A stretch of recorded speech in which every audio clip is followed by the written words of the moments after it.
So you can either pull out needles one by one, or you're going to be using all the needles on the bed. It depends on what you're doing, but I just want to show you guys how to cast on without using a comb.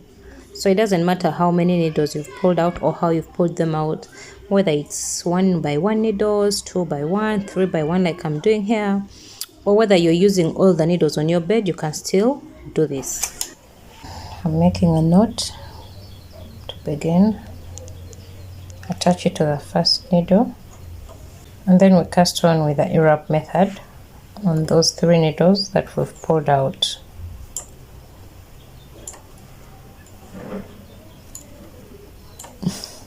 So usually with my videos I always cast on with the Irap method.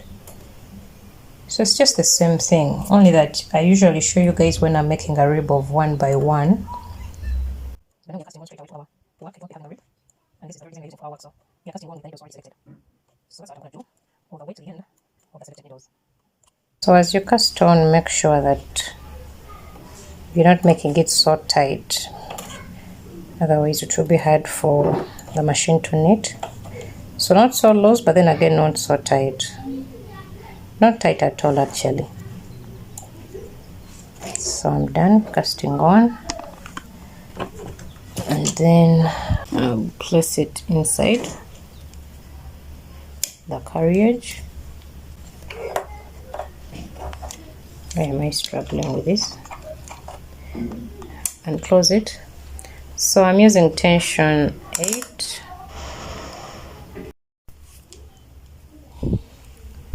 Okay, so let's start knitting. Don't forget to put your row counter to 000 when you're starting any project.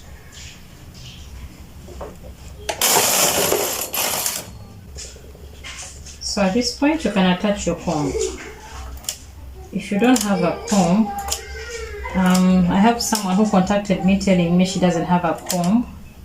Like she bought a second-hand machine and it didn't come with a comb. So she always struggled. She actually is not using, she wasn't using her machine because she had failed to cast on, yeah, without the comb. So if you do not have a comb, this is how you cast on.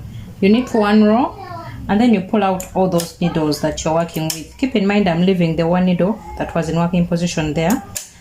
I'm only pulling out the needles that are already in working position, the ones you've knitted on, yeah.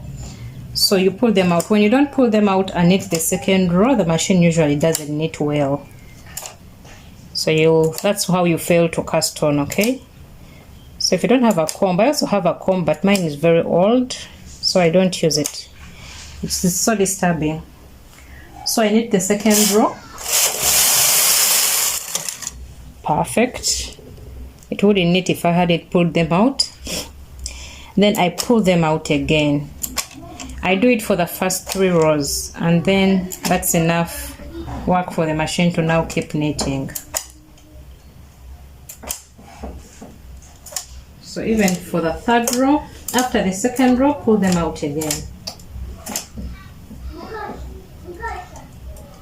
The ones that we left in non-working position should still remain in non-working position. With my 3rd row done, now I can keep knitting and the machine will still knit well and it won't drop or fail to knit any stitches.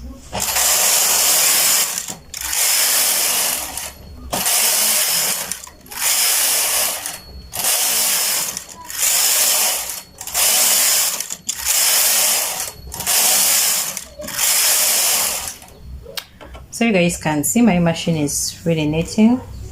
Let me fix on my weights on the sides, and then I'm going to knit a couple of rows. Okay guys, so let me show you guys one more time. So I'm selecting needles 1 by 1 here, and then I'm going to cast on using the Irap method. So let me do that real quick, and then I show you guys one more time how to cast on without using a comb. Project.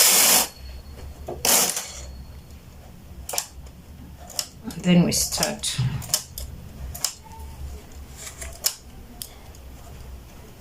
This is how I cast on without a comb.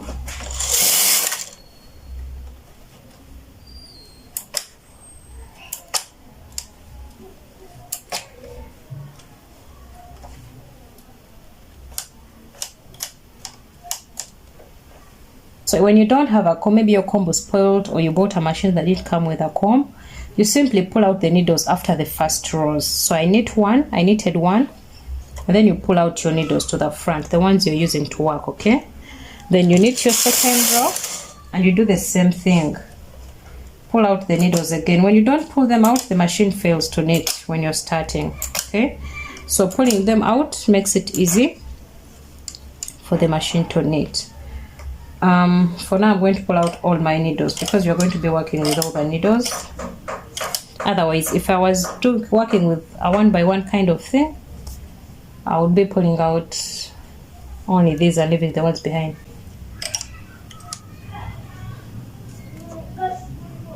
So you pull them out like that and knit every time, and knit, okay? So there's where my yarn over pulled my work. My yarn got stuck. Okay, so when you pull out all the needles the first row, still for the next row you have to still pull them out again to aid the machine to knit. If you don't do this, it won't knit well as long as you don't have a comb, okay? So pull them out again and then you can knit, and it will knit so well, so perfectly. You see that? So I'm going to do that one more time, that pulling out my needles. So I'm pulling them out for the last time, and after this it will be so easy for us to knit. We'll just keep knitting, or you can attach your weights. I'll be attaching my weights. So that's it, guys. Now you see that I'm just knitting and the machine is knitting perfectly well. So if you don't have a comb, that's how you knit. You see our cast off, guys. So that's how you knit without a comb, or that's how you cast on. The point is casting on, actually. So that's how you cast on without a comb. When you make a few rows, then you attach your weights, and that's it.